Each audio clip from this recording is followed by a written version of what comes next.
Saya sering melihat banyak anak Tuhan mengalami Tuhan itu harus terjadi sesuatu dulu. Ini pembukaan dulu supaya saudara bisa menangkap. Saya kasih cerita, ada seorang anak Tuhan rajin ke gereja. Kalau ditanya Tuhannya bagaimana? Bersaksi dong. Kelihatannya enggak bersaksi, males-malesan untuk bersaksi. Sampai satu hari dia mengalami satu kecelakaan. Ya seru, saya kasih gambaran kecelakaannya. Mobilnya masuk jurang, hancur itu mobil, tetapi dia selamat. Di situ ada 3 orang, yang 2 meninggal, cuma dia yang selamat.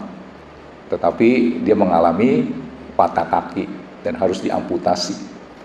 Dia lihat bagaimana tangan Tuhan bekerja di dalam kecelakaan itu.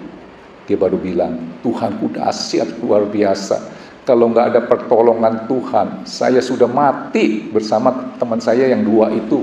Karena mobilnya masuk jurang. Dikatakan begitu. Dan saudara tahu orang itu baru bisa mengalami Tuhan ketika dapat peristiwa seperti itu. Dan dia maunya bersaksi tentang Tuhan yang dahsyat, yang sudah tolong dia. Mobil masuk jurang, hancur sampai nggak berbentuk lagi. Yang selamat cuma spionnya. Dia bisa selamat, cuma kakinya doang yang patah dan harus diamputasi. Dia mau bersaksi, selalu minta kepada Pak Gembala, Pak, izinkan saya untuk bersaksi. Ya Pak Gembala baik hati, diizinkan sambil terpincang-pincang dengan kaki yang satu. Dia cerita tentang Tuhannya yang dahsyat luar biasa. Pertanyaan saya begini, waktu kaki lu 2 bisa lari, loncat-loncat, mana Tuhanmu? Kita seringnya seperti itu. Nah, saya mau ambil tokoh adalah Ayub. Keluarkan Ayub 42 ayat 5. Ayub itu saudara tahu ya, mengalami persoalan masalah yang begitu berat. Saudara tahu dong, di pasal 1 dikatakan Ayub itu adalah seorang yang takut akan Tuhan dan sangat saleh. Saleh dan takut akan Tuhan, dan dikatakan orang yang terkaya di negeri Uz. Diceritakan hartanya sekian. Wah, pokoknya kaya raya dah. Saudara tahu, boleh dikeluarkan? Udah keluar belum nih? Ayub 42. Ternyata di pasal 1, waktu dia lagi kaya raya, punya harta banyak, sehat walafiat, anaknya sehat-sehat, banyak pembantunya, dia belum mengalami Tuhan loh. Bukan kata saya, kenapa nggak keluar ya? Nggak bisa keluar di sini ya? Ya udah, saudara baca dah. Ayub 42 ayat 5. Kalau bisa keluar asik nih. Nah, saudara bayangkan, Ayub itu terdiri dari 42 pasal. Pasal 1 cerita Ayub itu orang kaya, saleh, takut akan Tuhan, taat akan firman, bla bla bla bla. Disebutkan hartanya. Dan ternyata di Ayub itu terdiri dari 42 pasal. Dan pasal 42 itu adalah pasal yang terakhir. Kita baca ya sama-sama. Hanya dari kata orang saja aku mendengar tentang engkau, tetapi sekarang mataku sendiri memandang engkau. Setelah mengalami, ya tadi yang saya cerita. Saudara tahu kan penderitaan Ayub seperti apa? Hartanya habis. Apalagi anaknya meninggal semua.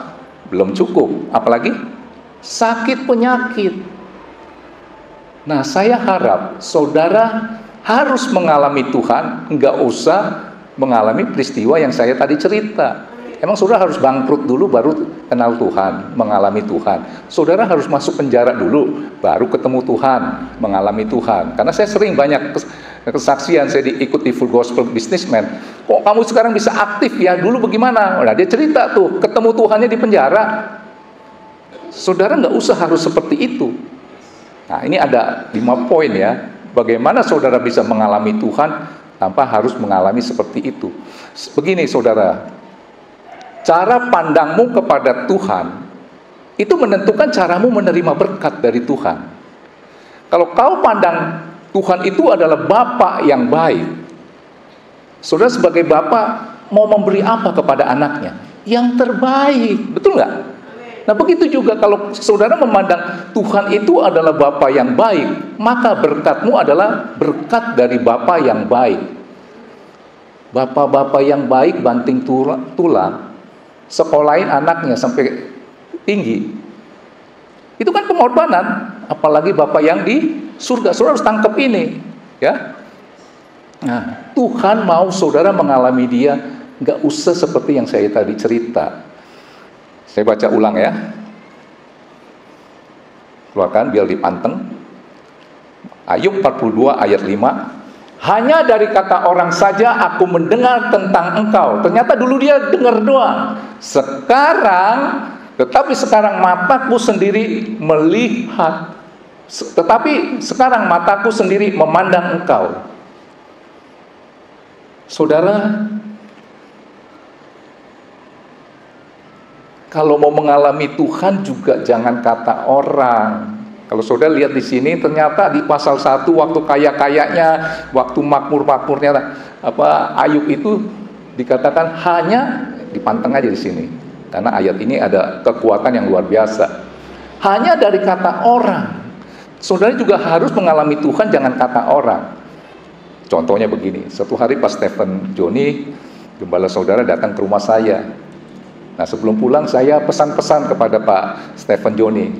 Pak Stephen Joni, sebelum tinggalin rumah saya, nanti kan keluar dari rumah saya, tikungan kedua, itu ada hamburger, enaknya luar biasa.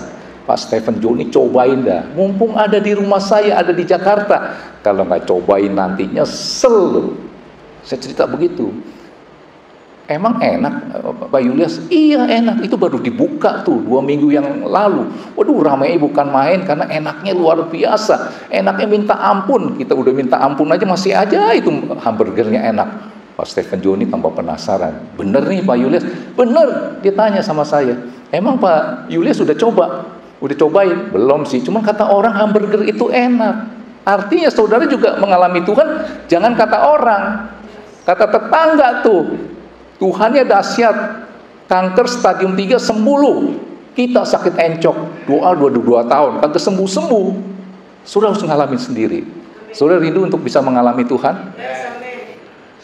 Begini ya, Tuhan akan menjamah seseorang, itu hatinya harus ada kerinduan dulu. Kalau saudara bilang, lu ngoceh apa sih, lu ngomong apa?